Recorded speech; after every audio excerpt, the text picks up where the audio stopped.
ನಮಸ್ತೆ ಎಲ್ರಿಗೂ, ಹೇಗಿದ್ದೀರಾ ಎಲ್ಲರೂ ಚೆನ್ನಾಗಿದ್ದೀರಾ ಅಂದ್ಕೊಳ್ತೀನಿ. ನಾನು ಕೂಡ ತುಂಬ ಚೆನ್ನಾಗಿದ್ದೀನಿ. ನಾನು ನಿಮ್ಮ Vijayalakshmi. Welcome back to my YouTube channel food for good. ಇವತ್ತಿನ ನನ್ನ ವಿಡಿಯೋದಲ್ಲಿ ನಾನು ಮಾಡ್ತಾ ಇರೋಂಥ ರೆಸಿಪಿ ಏನಪ್ಪ ಅಂದರೆ chicken green masala. Chicken green masala ಹೇಗೆ ಮಾಡೋದು ಅಂತ ನೋಡ್ಕೊಂಬರೋಣ. ಅದಕ್ಕೂ ಮೊದಲು ನೀವಿನ್ನೂ ನಮ್ಮ ಚಾನಲ್ನ ಸಬ್ಸ್ಕ್ರೈಬ್ ಮಾಡಿಲ್ಲ ಅಂದರೆ ಈ ಕೂಡಲೇ ಸಬ್ಸ್ಕ್ರೈಬ್ ಮಾಡ್ಕೊಳ್ಳಿ. ಹಾಗೆ ಪಕ್ಕದಲ್ಲೇ ಬರೋವಂಥ ಬೆಲ್ಲೈಕನ್ನು ಕ್ಲಿಕ್ ಮಾಡ್ಕೊಳ್ಳಿ. ಇದರಿಂದ ನಾನು ಹಾಕೋ ಎಲ್ಲ ರೆಸಿಪಿಗಳದ್ದು ವಿಡಿಯೋಗಳ ನೋಟಿಫಿಕೇಷನ್ ನಿಮಗೆ ಬರುತ್ತೆ. ಈ ಚಿಕನ್ ಗ್ರೀನ್ ಮಸಾಲ ಅಂತೂ ತುಂಬಾ ಚೆನ್ನಾಗಿರುತ್ತೆ. ಗೀ ರೈಸ್ ಜೊತೆ, ಪರೋಟ ಜೊತೆ, ಚಪಾತಿ ಜೊತೆ, ನೀರು ದೋಸೆ ಜೊತೆ ಎಲ್ಲದ್ರ ಜೊತೆಗೂ ಒಳ್ಳೆ ಕಾಂಬಿನೇಷನ್ನು. ಹಾಗೂ ಇಡ್ಲಿ ಜೊತೆನೂ ತುಂಬಾ ಚೆನ್ನಾಗಿರುತ್ತೆ. ಬನ್ನಿ ಇದನ್ನು ಹೇಗೆ ಮಾಡೋದು ಅಂತ ನೋಡ್ಕೊಂಬರೋಣ. ಇದಕ್ಕೆ ನಾನು 1 kg ಚಿಕನ್ನ ಚೆನ್ನಾಗಿ ವಾಶ್ ಮಾಡಿ ತೆಗೆದಿಟ್ಕೊಂಡಿದ್ದೀನಿ. ಅದಕ್ಕೆ ಅರ್ಧ ನಿಂಬೆಹಣ್ಣಿನ ರಸನ ಹಾಕ್ತಾಯಿದ್ದೀನಿ.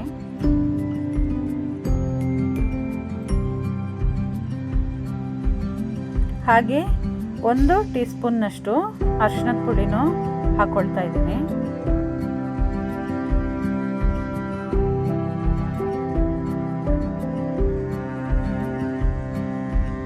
ಹಾಗೆ 1 ಅರ್ಧ ಸ್ಪೂನ್ನಷ್ಟು ಪುಡಿ ಉಪ್ಪನ್ನು ಹಾಕ್ಕೊಳ್ತಾ ಇದ್ದೀನಿ. ಕಲ್ಲುಪ್ಪು ಬೇಕಾದರೆ ಹಾಕ್ಕೊಳ್ಬೋದು, ಪರವಾಗಿಲ್ಲ. ನಾನು ಪುಡಿ ಉಪ್ಪೇ ಹಾಕ್ಕೊಂಡೆ.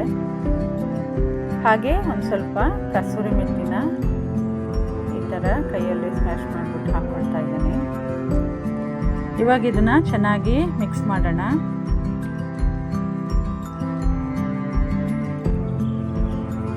ನೀವು ಬೇಕಿದ್ದರೆ ನಿಂಬೆಹಣ್ಣಿನ ಬದಲು ಮೊಸರನ್ನು ಹಾಕ್ಕೊಳ್ಬೋದು. ಅರ್ಧ ಕಪ್ಪು ಮೊಸರು ಹಾಕಿನೂ ಇಟ್ಕೊಳ್ಬೋದು. ನಾನು ನಿಂಬೆಹಣ್ಣೆ ಹಾಕ್ಕೊಂಡೆ. ಇದನ್ನು ಚೆನ್ನಾಗಿ ಈ ಥರ ಮಿಕ್ಸ್ ಮಾಡಿ ಒಂದು ಅರ್ಧ ಗಂಟೆ ಮ್ಯಾರಿನೇಟ್ ಆಗಿ ಎತ್ತಿಡ್ತಾ ಇದ್ದೀನಿ. ಹಾಗೂ ಇದಕ್ಕೆ ಬೇಕಾಗಿರೋಂಥ ಸಾಮಗ್ರಿಗಳನ್ನ ತೊಗೊಳ್ತಾ ಇದ್ದೀನಿ. ನೋಡಿ, ಎಲ್ಲ ಮಸಾಲ ಐಟಮ್ನ ತೊಗೊಂಡಿದ್ದೀನಿ. ಚಕ್ಕೆ, ಲವಂಗ, ಪಲಾವ್ ಎಲೆ, ಸೋಂಪುಕಾಳು, ನಕ್ಷತ್ರ, ಮರಾಠಿ ಮೊಗ್ಗು ಹಾಗೂ ಕಾಳುಮೆಣಸನ್ನು ತೊಗೊಂಡಿದ್ದೀನಿ. ಹಾಗೆ 1 ಗಡ್ಡೆ ಬೆಳ್ಳುಳ್ಳಿ, 1 ಇಂಚಿನಷ್ಟು ಶುಂಠಿ, 3 ಟೊಮೆಟೊ, ಹಾಗೆ 3 ಗಡ್ಡೆ ಈರುಳ್ಳಿನ ಈ ಥರ ಕಟ್ ಮಾಡಿ ಇಟ್ಕೊಂಡಿದ್ದೀನಿ. ಬೆಳ್ಳುಳ್ಳಿನ ಬಿಡಿಸಿ ಸಿಪ್ಪೆ ಸುಲಿದು ಇಟ್ಕೊಂಡಿದ್ದೀನಿ. ಹಾಗೆ 7ರಿಂದ 8 ಹಸಿಮೆಣ್ಸಿನ್ಕಾಯಿನ ತೊಗೊಂಡಿದ್ದೀನಿ. ನಿಮ್ಮ ಖಾರಕ್ಕೆ ಎಷ್ಟು ಬೇಕೋ ಅಷ್ಟು ಹಸಿಮೆಣ್ಸಿನ್ಕಾಯಿನ ತೊಗೊಳ್ಬೇಕು. ಹಾಗೆ 1 ಹಿಡಿಯಷ್ಟು ಕೊತ್ತಂಬರಿ ಸೊಪ್ಪು, 1 ಹಿಡಿಯಷ್ಟು ಪುದೀನ ಸೊಪ್ಪನ್ನು ತೊಗೊಂಡಿದ್ದೀನಿ. ಈಗ ಸ್ಟವ್ ಆನ್ ಮಾಡಿಕೊಂಡು ಒಂದು ಬಾಣಲಿನ ಸ್ಟವ್ ಮೇಲೆ ಇಟ್ಕೊಳ್ತಾ ಇದ್ದೀನಿ. ಇದಕ್ಕೆ 1 ಸ್ಪೂನ್ನಷ್ಟು ಎಣ್ಣೆ ಹಾಕ್ಕೊಳ್ತಾ ಇದ್ದೀನಿ. ನಾನೇನು ಜಾಸ್ತಿ ಎಣ್ಣೆ ಹಾಕ್ತಾ ಇಲ್ಲ. ಆದಷ್ಟು ಎಣ್ಣೆನ ಕಡಿಮೆ ಯೂಸ್ ಮಾಡಬೇಕು ಅಂತ. ಅದಕ್ಕೇ ನಾನು ತೊಗೊಂಡಿರೋಂಥ ಸ್ಪೈಸಸ್ನೆಲ್ಲ ಹಾಕ್ಕೊಳ್ತಾ ಇದ್ದೀನಿ. ಹಾಗೆ ಹಸಿಮೆಣ್ಸಿನ್ಕಾಯಿನೂ ಹಾಕ್ಕೊಂಡು ಸ್ವಲ್ಪ ಫ್ರೈ ಮಾಡ್ಕೊಳ್ತಾ ಇದ್ದೀನಿ. ಸ್ವಲ್ಪ ಈ ಮಸಾಲೆಗಳನ್ನೆಲ್ಲ ಸ್ವಲ್ಪ ಫ್ರೈ ಮಾಡಿ ಹಾಕ್ಕೊಳ್ಳೋ ಅದರಿಂದ ಒಳ್ಳೆ ಟೇಸ್ಟ್ ಬರುತ್ತೆ ನಮ್ಮ ಗ್ರೀನ್ ಮಸಾಲೆಗೆ. ಅದಕ್ಕೆ ಹಾಗೆ ಕಟ್ ಮಾಡಿ ಇಟ್ಕೊಂಡಿರುವಂತಹ ಈರುಳ್ಳಿನೂ ಹಾಕ್ಕೊಳ್ತಾ ಇದ್ದೀನಿ. ಎಣ್ಣೆ ಸ್ವಲ್ಪ ಹಾಕ್ಕೊಂಡು ಈ ಥರ ಫ್ರೈ ಮಾಡ್ಕೊಳ್ತಾ ಇದ್ದೀನಿ. ಅದು ಅರ್ಧಂಬರ್ಧ ಫ್ರೈ ಆದರೆ ಸಾಕು, ಏನು ಪೂರ್ತಿಯಾಗಿ ಫ್ರೈ ಆಗಬೇಕಾಗಿಲ್ಲ. ಹಾಗೆ ನಾನು ಇಟ್ಕೊಂಡಿರೋಂಥ ಬೆಳ್ಳುಳ್ಳಿನೂ ಹಾಕ್ಕೊಳ್ತಾ ಇದ್ದೀನಿ. 1 ಗಡ್ಡೆ ಬೆಳ್ಳುಳ್ಳಿ ಪೂರ್ತಿಯಾಗಿ ಹಾಕ್ಕೊಂಡಿದ್ದೀನಿ. ಹಾಗೆ 1 ಇಂಚಿನಷ್ಟು ಶುಂಠಿನೂ ತೊಳೆದು ಕಟ್ ಮಾಡಿ ಇಟ್ಕೊಂಡಿದ್ದೆ, ಅದನ್ನು ಹಾಕ್ಕೊಳ್ತಾ ಇದ್ದೀನಿ. ಎಲ್ಲದನ್ನು ಹಾಕ್ಕೊಂಡು ಚೆನ್ನಾಗಿ ಇವಾಗ ಫ್ರೈ ಮಾಡ್ಕೊಳ್ಳೋಣ. ಇವಾಗ ನಾನು ಕಟ್ ಮಾಡಿ ಇಟ್ಕೊಂಡಿರೋಂತಹ ಟೊಮೆಟೊನ ಹಾಕ್ತಾ ಇದ್ದೀನಿ.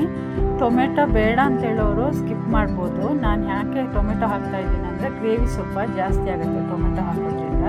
ಅದಕ್ಕೋಸ್ಕರ ಟೊಮೆಟೊನ ಹಾಕ್ತಾ ಇದ್ದೀನಿ.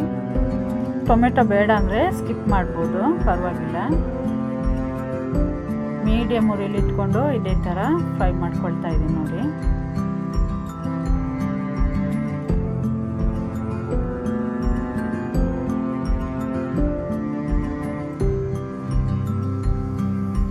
ಹಸಿಮೆಣ್ಸಿನ್ಕಾಯಿ ಇನ್ನೊಂದು 2 ಹಾಕ್ಕೊಳ್ಬೋದು. ನಿಮಗೆ ಖಾರ ಎಷ್ಟು ಬೇಕು ಅಂತ ನೋಡಿಕೊಂಡು ಹಾಕ್ಕೊಳ್ಬೇಕು. ಈಗ ಇದಕ್ಕೆ ಪುದೀನ ಮತ್ತು ಕೊತ್ತಂಬರಿ ಸೊಪ್ಪನ್ನು ಹಾಕ್ಕೊಳ್ತಾ ಇದ್ದೀನಿ. ಪುದೀನ ನೋಡಿ ಎಷ್ಟು ಫ್ರೆಶ್ ಆಗಿದೆ ಅಂತ. ನಾನು ಜೆಪ್ಟೋದಲ್ಲಿ ತರಿಸಿರೋದು, ನಾನು ಅಂಗಡಿಲಿ ತೊಗೊಂಡು ಇಷ್ಟು ಫ್ರೆಶ್ ಆಗಿರೋದು ಸಿಗಲ್ಲ. ತುಂಬ ಫ್ರೆಶ್ ಆಗಿ ಚೆನ್ನಾಗಿರುತ್ತೆ ಜೆಪ್ಟೋದಲ್ಲಿ.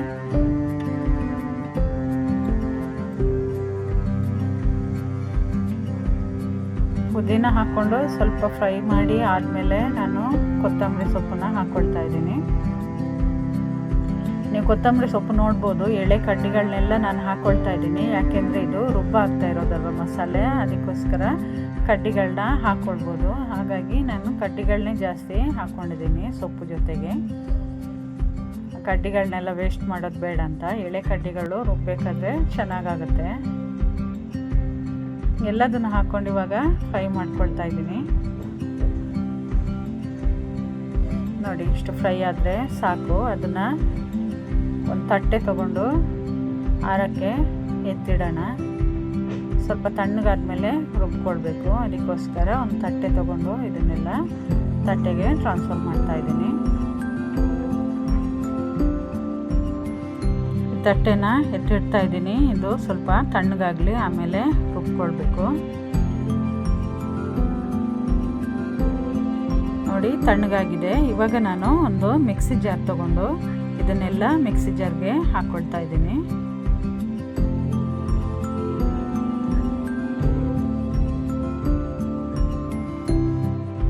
ಎಲ್ಲದನ್ನು ಮಿಕ್ಸಿ ಜಾರ್ಗೆ ಹಾಕ್ಕೊಂಡಾದ್ಮೇಲೆ ಇದಕ್ಕೊಂದು ಸ್ವಲ್ಪ ನೀರು ಹಾಕ್ತಾ ಇದ್ದೀನಿ.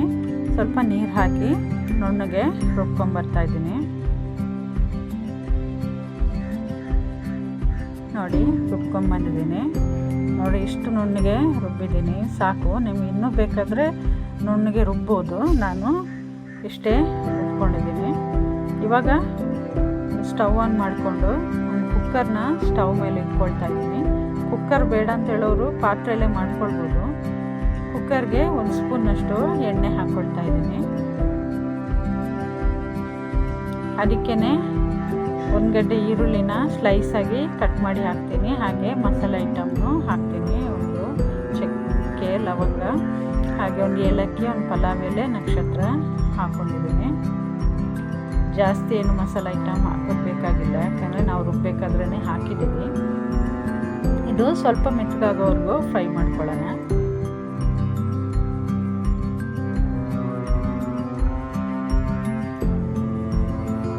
ಫ್ರೈ ಆಗಿದೆ. ಇವಾಗ ನಾನು ಮ್ಯಾರಿನೇಟ್ ಆಗಿ ಅರ್ಧ ಗಂಟೆ ಎತ್ತಿಟ್ಟಿದ್ನಲ್ವ ಚಿಕನ್, ಅದನ್ನು ಹಾಕ್ಕೊಳ್ತಾ ಇದ್ದೀನಿ.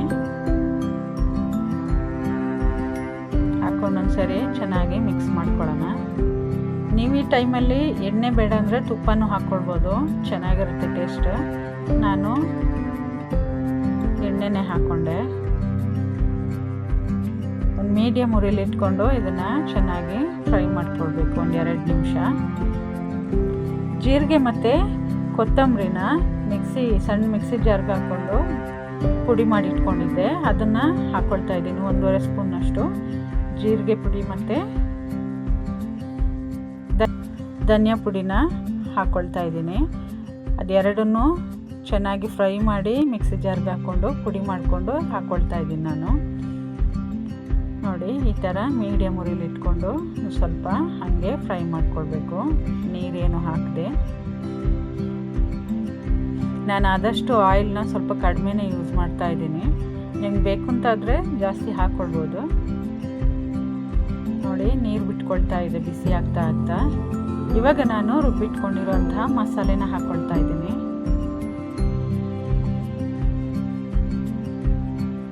ಮಸಾಲೆ ಎಲ್ಲ ಹಾಕ್ಕೊಂಡಾದ್ಮೇಲೆ ಚೆನ್ನಾಗಿ ಮಿಕ್ಸ್ ಮಾಡ್ತಾ ಇದ್ದೀನಿ.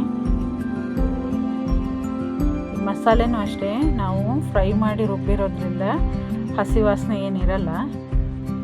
ಹಾಗೆ ಈ ಚಿಕನ್ ಪೀಸ್ಗಳಿಗೆ ಮಸಾಲೆ ಚೆನ್ನಾಗಿ ಇಳಿಬೇಕು ಅಂತ ಹಂಗೆ ನೀರು ಹಾಕದೆ ಫ್ರೈ ಮಾಡ್ಕೊಳ್ತಾ ಇದ್ದೀನಿ.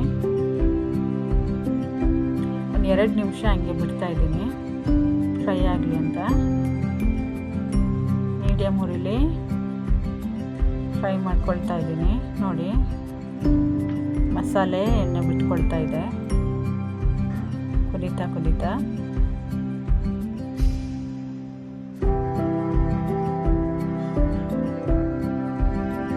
ನೋಡ್ತಾ ಇರ್ಬೋದು ಎಷ್ಟು ಚೆನ್ನಾಗಿ ಕುದೀತಾ ಇದೆ ಅಂತ. ಮಸಾಲೆ ಜೊತೆ ಚಿಕನ್ ಪೀಸ್ಗಳು ಈ ಥರ ಫ್ರೈ ಆದರೆ ಚಿಕನ್ ಪೀಸ್ಗಳಿಗೆ ಚೆನ್ನಾಗಿ ಮಸಾಲೆ ಹಿಡಿಯುತ್ತೆ. ಅದಕ್ಕೋಸ್ಕರ ಹೀಗೆ ಫ್ರೈ ಮಾಡ್ಕೊಳ್ತಾ ಇದ್ದೀನಿ. ಈಗ ಒಂದು ಅರ್ಧ ಸ್ಪೂನಷ್ಟು ಉಪ್ಪನ್ನು ಹಾಕ್ಕೊಳ್ತಾ ಇದ್ದೀನಿ. ನಾನು ಆವಾಗಲೇ ಚಿಕನ್ ಮ್ಯಾರಿನೇಟ್ ಆಗಿ ಅರ್ಧ ಸ್ಪೂನ್ ಉಪ್ಪು ಹಾಕಿದ್ದೆ, ಹಾಗಾಗಿ ಉಪ್ಪನ್ನು ನೋಡ್ಕೊಂಡು ಹಾಕ್ಕೊಳ್ಬೇಕು. 1 kg ಚಿಕನ್ ಆಗಿರೋದ್ರಿಂದ 1 ಸ್ಪೂನ್ ಉಪ್ಪು ಬೇಕಾಗುತ್ತೆ. ಈ ಮಿಕ್ಸಿ ಜಾರ್ಗೆ ಒಂದು ಸ್ವಲ್ಪ ನೀರು ಹಾಕ್ಕೊಂಡು ತೊಳೆದು ಹಾಕ್ಕೊಂಡೆ. ಇವಾಗ ಇದನ್ನು ನೋಡಿ ಚೆನ್ನಾಗಿ ಮಿಕ್ಸ್ ಮಾಡ್ಕೊಳ್ತಾ ಇದ್ದೀನಿ.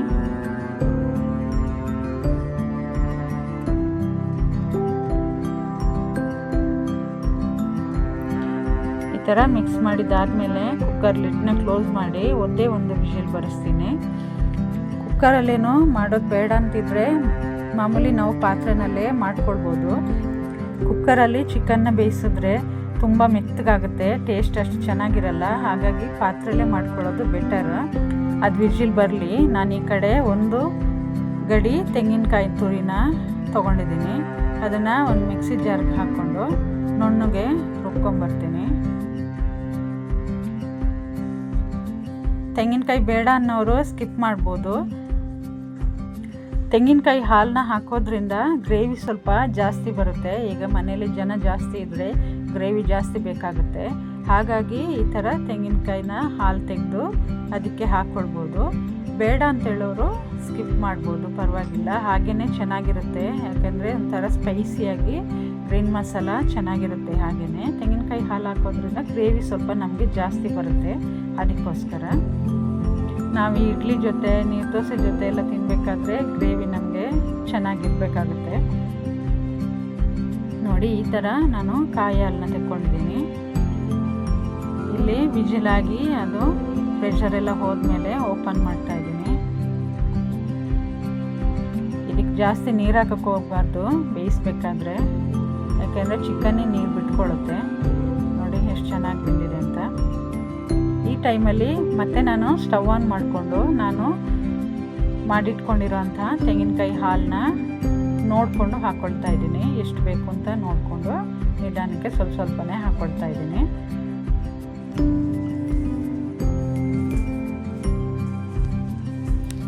ಜಾಸ್ತಿ ತೆಂಗಿನಕಾಯಿ ಹಾಲು ಹಾಕ್ಕೊಂಡ್ರೆ ನಿಮಗೆ ಗ್ರೀನ್ ಮಸಾಲೆದು ಸ್ಪೈಸಿನೆಸ್ ಹೋಗ್ಬಿಡುತ್ತೆ. ಹಾಗಾಗಿ ನೋಡಿಕೊಂಡು ಹಾಕ್ಕೊಳ್ಳಿ. ಸ್ವಲ್ಪನೇ ನಿಮ್ಮ ಹದ ಎಷ್ಟು ಬೇಕು ಅಂತ ನೋಡಿಕೊಂಡು ಹಾಕ್ಕೊಳ್ಳಿ. ಜಾಸ್ತಿ ತೆಳ್ಳಗೆಲ್ಲ ಮಾಡ್ಕೊಳಕ್ಕೆ ಹೋಗಬೇಡಿ. ಹಾಗೆ ಮುಚ್ಚಿಡ್ತಾ ಇದ್ದೀನಿ, ಕುದಿ ಬರಲಿ. ನೋಡಿ ಚೆನ್ನಾಗಿ ಕುದೀತಾ ಇದೆ. ಒಂದು ಸರಿ ಚಿಕನ್ ಬೆಂದಿರೋದ್ರಿಂದ ಮತ್ತೆ ಬೇಯಿಸೋಕ್ಕೆ ಹೋಗಬಾರ್ದು. ಒಂದು ಕುದಿ ಬಂದರೆ ಸಾಕು. ಒಂದು 2 ನಿಮಿಷ ಚೆನ್ನಾಗಿ ಕಾಯೆಲ್ಲ ಹಾಕಿದ್ಮೇಲೆ ಕುದಿ ಬಂದರೆ ಸಾಕು.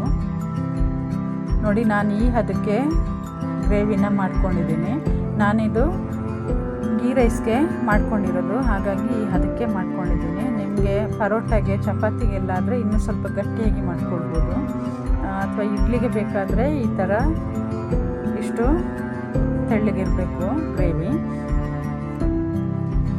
ನಾವು ಈ ಗ್ರೀನ್ ಮಸಾಲೆನ ಯಾವ ಕಾಂಬಿನೇಷನ್ ಜೊತೆ ತಿಂತಾ ಇದ್ದೀವಿ ಅನ್ನೋದ್ರ ಮೇಲೆ ಡಿಪೆಂಡ್ ಆಗಿರುತ್ತೆ. ನಾವು ಗ್ರೇವಿ ಮಾಡ್ಕೊಳ್ಳೋದು ತೆಳ್ಳಗೆ ಮಾಡ್ಕೊಳ್ಬೇಕಾ ಅಥವಾ ಗಟ್ಟಿ ಮಾಡ್ಕೊಳ್ಬೇಕಾ ಅನ್ನೋದು ಅದ್ರ ಮೇಲೆ ಡಿಪೆಂಡ್ ಆಗಿರುತ್ತೆ. ನೋಡಿ ಚೆನ್ನಾಗಿ ಕುದೀತಾ ಇದೆ. ನನಗೆ ಸ್ವಲ್ಪ ಅರ್ಜೆಂಟ್ ಇತ್ತು, ಟೈಮ್ ಬೇರೆ ಆಗೋಗಿತ್ತು. ಅದಕ್ಕೋಸ್ಕರ ನಾನು ಕುಕ್ಕರಲ್ಲಿಟ್ಟರೆ ಬೇಗ ಆಗುತ್ತೆ ಅಂತ.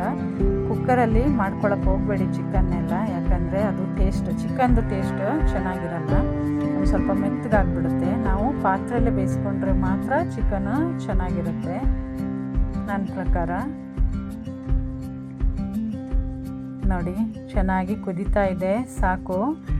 ಇವಾಗ ಸ್ಟವ್ ಆಫ್ ಮಾಡಿಕೊಂಡೆ. ಕಾಯಲ್ಲಿ ಹಾಕಿದ್ಮೇಲೆ 2 ರಿಂದ 3 ನಿಮಿಷ ಕುದಿಸಿದ್ರೆ ಸಾಕು. ನೋಡಿ ಸ್ಟವ್ ಆಫ್ ಮಾಡಿದ್ಮೇಲೂ 1 ನಿಮಿಷ ಚೆನ್ನಾಗಿ ಕುದೀತಾ ಇರುತ್ತೆ ಕುಕ್ಕರ್ ಆಗಿರೋದ್ರಿಂದ. ನೋಡಿ ನಮ್ಮ ರುಚಿಯಾದ ಚಿಕನ್ ಗ್ರೀನ್ ಮಸಾಲ ರೆಡಿಯಾಗಿದೆ. ನೀವು ಇದನ್ನು ಮನೇಲಿ ಟ್ರೈ ಮಾಡಿ ನೋಡಿ, ಹೇಗೆ ಬಂದಿದೆ ಅಂತ ಕಮೆಂಟ್ ಮಾಡಿ. ಈ ರೆಸಿಪಿ ನಿಮ್ಗೆ ಇಷ್ಟ ಆಗಿದ್ದರೆ ಇದಕ್ಕೊಂದು ಲೈಕ್ ಮಾಡಿ, ಹಾಗೆ ನಿಮ್ಮ ಫ್ಯಾಮಿಲಿ ಫ್ರೆಂಡ್ಸ್ಗೂ ಶೇರ್ ಮಾಡೋದನ್ನು ಮರಿಬೇಡಿ. ಇದೇ ಥರ ಹೊಸ ಹೊಸ ರೆಸಿಪಿಗಳಿಗಾಗಿ ನಮ್ಮ ಚಾನಲ್ನ ಸಬ್ಸ್ಕ್ರೈಬ್ ಮಾಡ್ಕೊಳ್ಳಿ. ಹಾಗೆ ಪಕ್ಕದಲ್ಲೇ ಬರೋವಂಥ ಬೆಲ್ಲೈಕನ್ನು ಕ್ಲಿಕ್ ಮಾಡ್ಕೊಳ್ಳಿ. ಇದರಿಂದ ನಾನು ಹಾಕೋ ಎಲ್ಲ ರೆಸಿಪಿಗಳದ್ದು ನೋಟಿಫಿಕೇಷನ್ ನಿಮಗೆ ಬರುತ್ತೆ. ಇನ್ನೊಂದು ಹೊಸ ರೆಸಿಪಿ ಜೊತೆ ಮುಂದಿನ ವಿಡಿಯೋದಲ್ಲಿ ಸಿಗೋಣ. Thank you for watching.